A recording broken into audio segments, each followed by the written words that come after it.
Yovvoyi kelin. Detektiv sarguzasht roman. Muallif Nabijon Hoshimov. Ikkinchi qism, 3-bo'lim. Yangi rejalar sari. Assalomu alaykum aziz tinglovchi. Videoni boshlashimizdan oldin kanalimizga obuna bo'lib qo'yishni unutmang.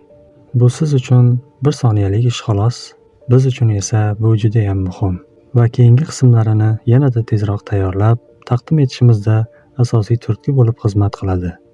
Iltimos, obuna bo'ling.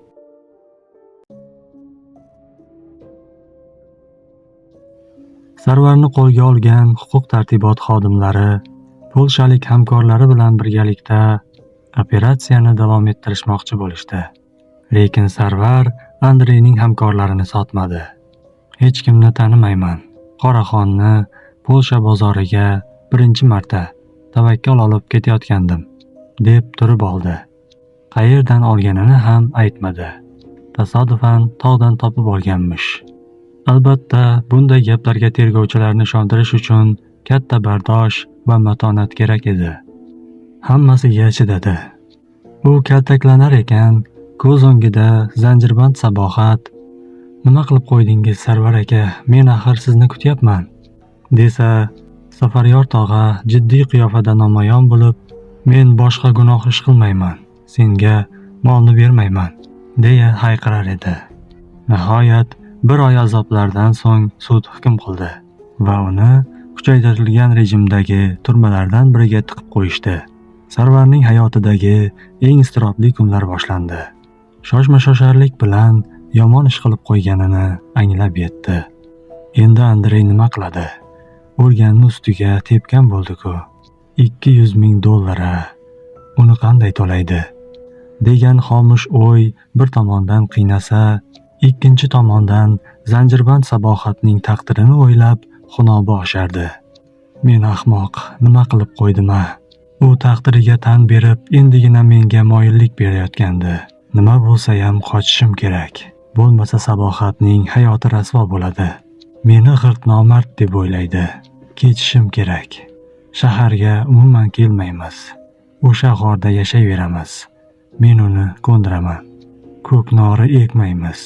Hech kim bizni topa olmaydi, deya takror va takror fikrlardi u. Tez orada turma hayotiga ko'nika bordi va boshqa mahbuslardan deyarli farqi qolmadi. U yerdagi jinoyatchilar ichida narkotalar, ya'ni narkotik bilan qo'lga olinganlar bir-birini qo'llashi, hamdard bo'lishi odatiy hol edi. Tez orada bu toifadagilar Sarvarni ham o'z qatorlariga qo'shib oldilar. Bu guruhning boshqa jinoyatchi guruhlardan farqi shunda ediki, ular aql bilan ish yurita oluvchi, ko'proq narkobiznes bilan shug'ullanuvchi, uddaburon kishilardan iborat edi. Albatta, Sarvardan uning maqsad muddaosini guruh sardorlari surishtirishdi. Shu jumladan jabrlanuvchi sifatida uning taqdirini o'zlaricha tahlil va mulohaza qilishdi. Ochiq maydonga chiqqanlarida oshxonada kimlar agent ekani, kimlardan ehtiyot bo'lishi va kimga qanaqa muomalada bo'lishi kerakligi haqida bildirib, uni o'z himoyalariga olganliklarini ma'lum qilishdi. Chunki katta summadagi pulga tushib qolganligi va bu pulni albatta qaytarish lozim bo'lishini, yo'qsa uni va uning yaqinlarini o'ldirib ketishlari mumkinligini yaxshi bilishar. Bu tuzoqdan yigitchani chiqarib olish chorasini izlashardi. Ular ham Sarvarning yagona umidiga aylandi. Chunki faqat ularning yordami bilangina Andrey yoki uning polshalik do'stlari bilan bog'lanish mumkin edi. So'ngra esa ularning yordami bilan qamoqdan qutulish chorasini ko'rsa bo'lardi. Bu qaltis ish quruqdan quruq bo'lmaydi albatta. Ozod qilganlari uchun katta pul yoki tilla berish kerak bo'ladi. Bu esa g'orda bor. Demak, umid qilsa, qochsa bo'ladi. Lekin jannat g'orga birga borishga kim ko'narkin? Bu endi turmadoshlarining muammosi edi. Ularni baribir yana qora dori qiziqtirishi tabiiy. Keyin bir gap bo'lar. Eng muhimi Sabohatning oldiga tezroq qaytib borishi kerak. Safaryorga o'xshab bir umr o'sha tabiat qo'ynida yashasa ham mayli. Turmada kim biladi, uni nimalar kutmoqda. Bu yerda qandaydir ichki janjallar tufayli biror kallakesarning qo'lida o'lib ketganidan ko'ra, sevgilisi bilan tog' u toshda yashab, uning qo'lida jon bergani ehtimol afzaldir. Sarvar endi shu o'y, shu maqsad bilan yashay boshladi. Yursa ham, tursa ham uning fikru hayoli qanday qilib bo'lmasin, Sabohatning oldiga qaytish bo'lib qoldi. Nihoyat uning uchun xayrixoh bo'lib qolgan kameradoshi Alekseyga bu haqda yorildi. Buni eshitib u hushtak chalib yubordi. Ehe, uni qayerdan olgansan? Bir choldan Qoraxonga alishtirganman. U chol esa kelayotganimda o'lim to'shagida yotgandi. Qallig'im unga qarab qoldi. Bo'lmasa qallig'ing olib survorgandir.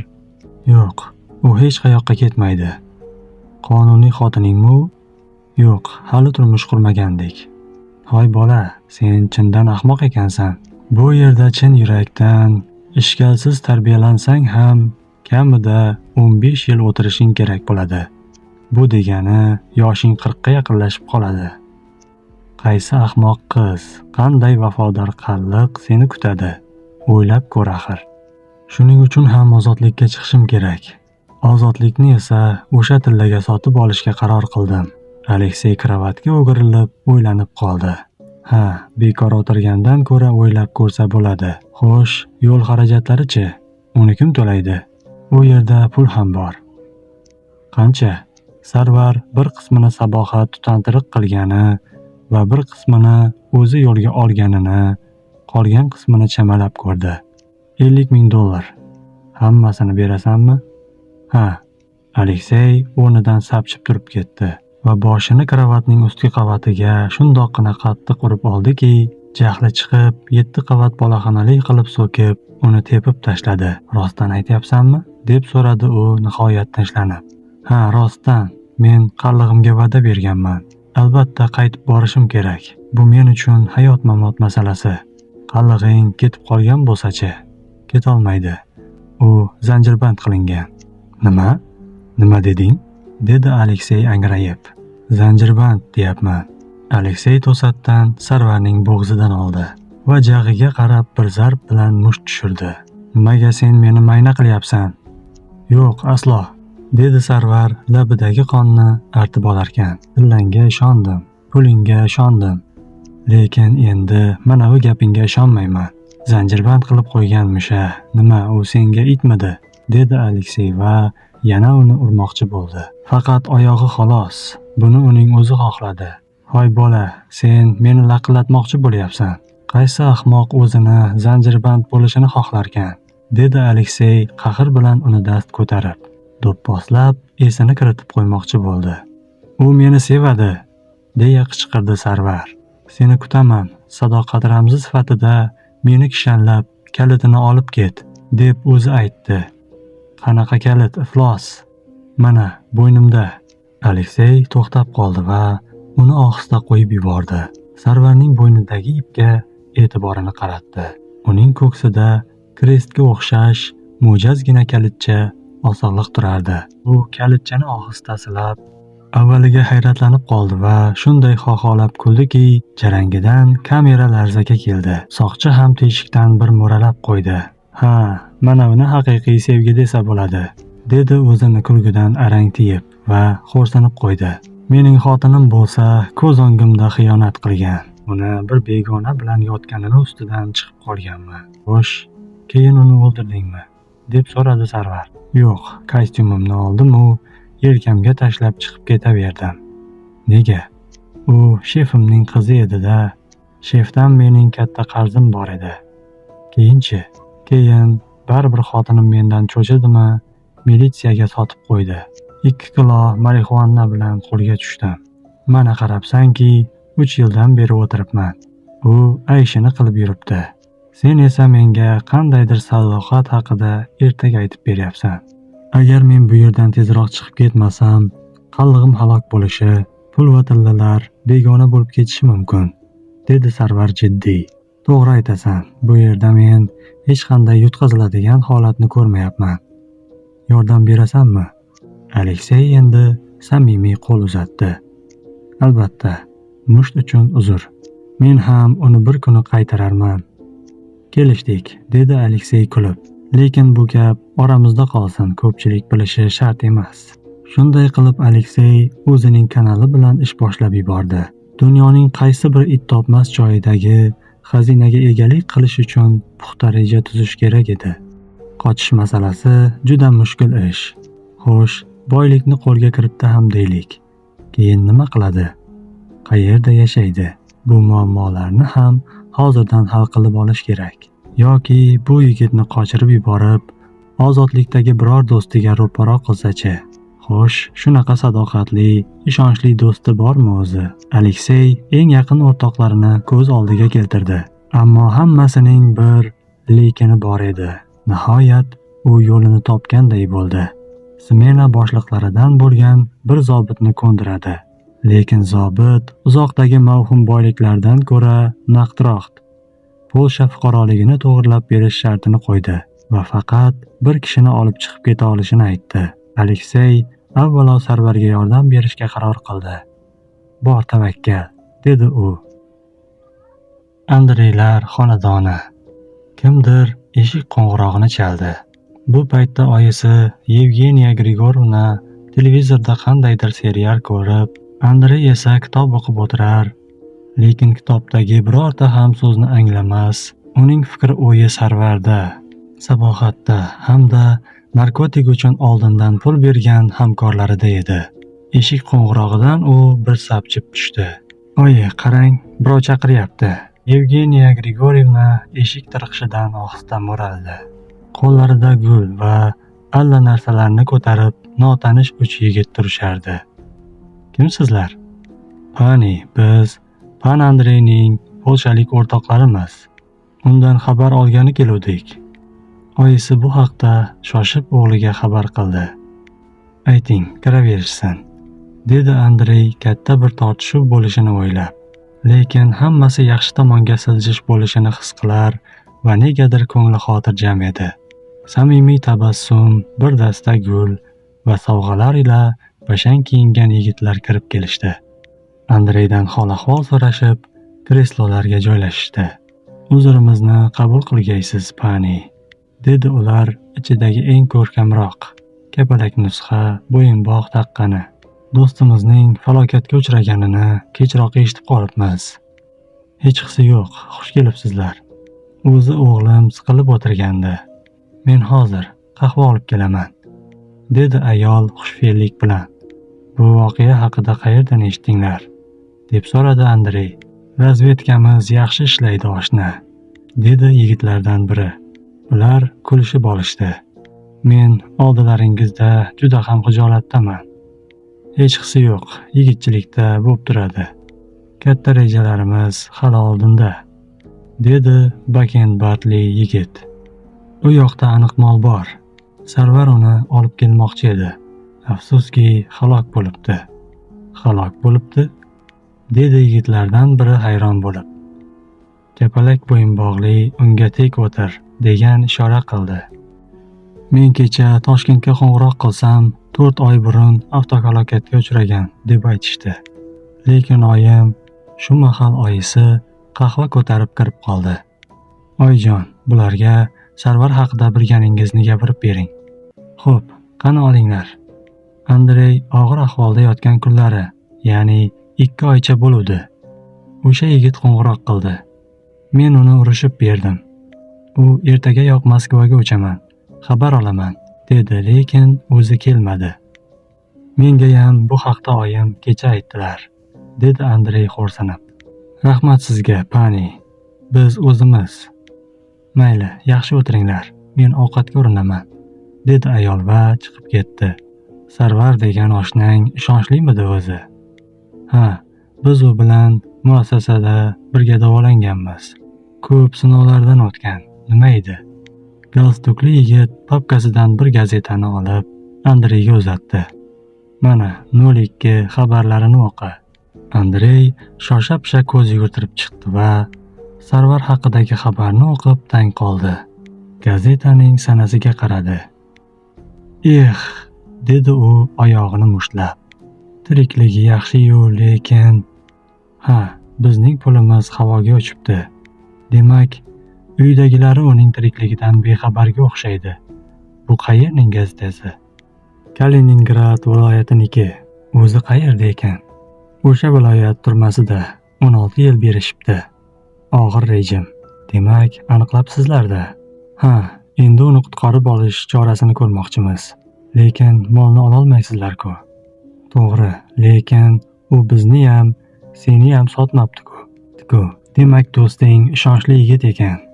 Keyingi safar o'zboshimchalik qilmay va maslahat ish qiladigan bo'ladi, dedi Bakenbartli yigit sigareta tutatib. Demak, mol olib kelishga yangi muddat berasizlar, shundaymi? Yana 200 ming o'rniga foydamizdan kechib, sizlardan 150 ni talab qilamiz xolos. 50 uning ishonchli bo'lgani va sening falokatga uchraganing uchun bizdan xayriya bo'la qolsin. Andreyning oqargan yuziga qizil yugurganday bo'ldi. Do'stlarining shunday inqiroz paytida ham qo'llab yuborayotganlaridan g'ururlanib ketdi. 50 ming dollardan voz kechishning o'zi bo'ladimi? Yana yangi muddat berilyapti. Sarvarni qutqarishmoqchi, lekin qanday qilib noma'lum. Biz do'stingdan xabar olamiz. Mendan salom aytinglar. Bizning yangi loyihalarimiz bor. Shuni bamayli xotir joyda sen bilan mulohaza qilsak degandik. Qo'rqma, dala hovliga seni ko'tarib olib ketamiz. Yana ertaga olib kelib qo'yamiz. Mayli, lekin protezim ham bor. Kiyib mashq qilyapman. Unda yana yaxshi. Bo'lmasa kiya qol. Ketdik. Oyjon, dedi Andrey. O'g'lim. Do'stlarim meni mehmondorchilikka olib ketishmoqchi. Protezimni keltirib bersangiz. Keyin qachon qaytasan? Ertaga olib kelib qo'yamiz. Biz bilan dam olsin. Mayli. O'g'lim o'zi siqilib o'tirgandi. Xayr, pani. Kofe uchun rahmat. Andrey sunit oyoqni kiyib, qo'ltiq tayoqni taqillatib, mehmonlar ketidan ergashdi. Moskva yaqinidagi so'lim go'shalarda joy olgan shinamgina dala hovli, hordiq chiqarish va turli ishbilarmon doiradagi uchrashuvlar o'tkazish uchun qulay maskan edi. Andreyni qo'yarda qo'ymay saunaga olib kirishdi. Avval sohibjamol qizlar uni yuvintirib, badaniga oro berishdi. So'ngra esa kichik doirada pivoxo'rlik qilishdi. Yotib dam olishdi. Kechki ovqatdan so'ng xorijdagi boshliq vakili o'sha kapalak nusxa galstukli Pavel bilan ular yakkama-yakka muzokara yuritishdi. Pan Andrey, bizning tuzgan yangi loyihamiz hozirgi zamon zaruratidan kelib chiqqan, jiddiy, xavfsiz va har tomonlama qulay qilib ishlab chiqilgan. Eng muhimi, qarzlardan qutulishingizga va bizdan tez-tez moliyaviy ko'mak olib turishingizga katta imkoniyat bor. Bojxonalardan o'tish, transportirovka ishlari umuman xavfsiz kechadi. Eng muhimi, hammasi qonuniy va bosh og'riqsiz amalga oshadi. Xo'sh, ishlaysizmi? Juda qiziq-ku. Rosti unchalik tushunmadim. Axir bular umuman orzu-ku. Yashang. Bilsangiz hozir dunyo bo'yicha narkobiznesga qarshi qattiq kurash olib borilmoqda. Ilgari bunchalik emasdi. Shu tufayli endi otalarimiz tutgan yo'nalishni takomillashtirish zarurati paydo bo'ldi.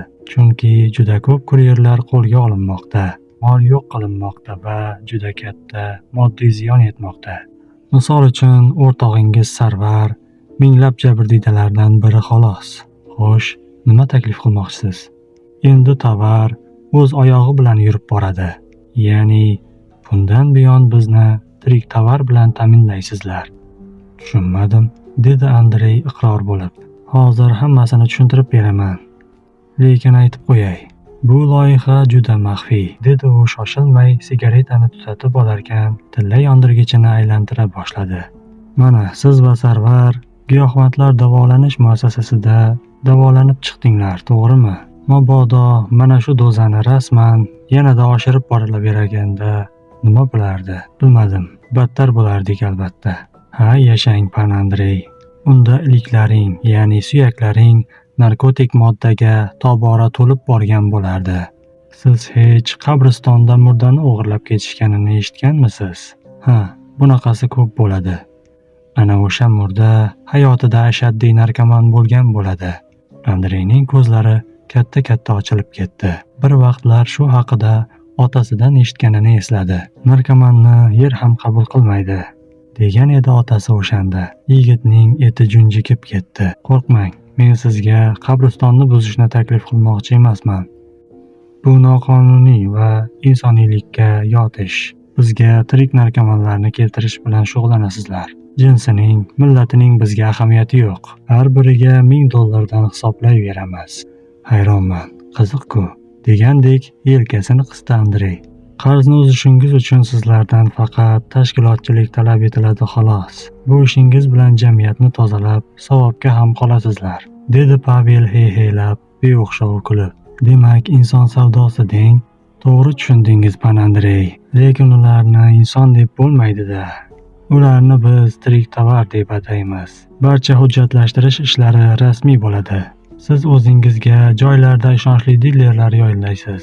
Hozirgi paytda nima ko'p ishsiz, gohga pul topa olmayotgan bechora narkoman ko'p.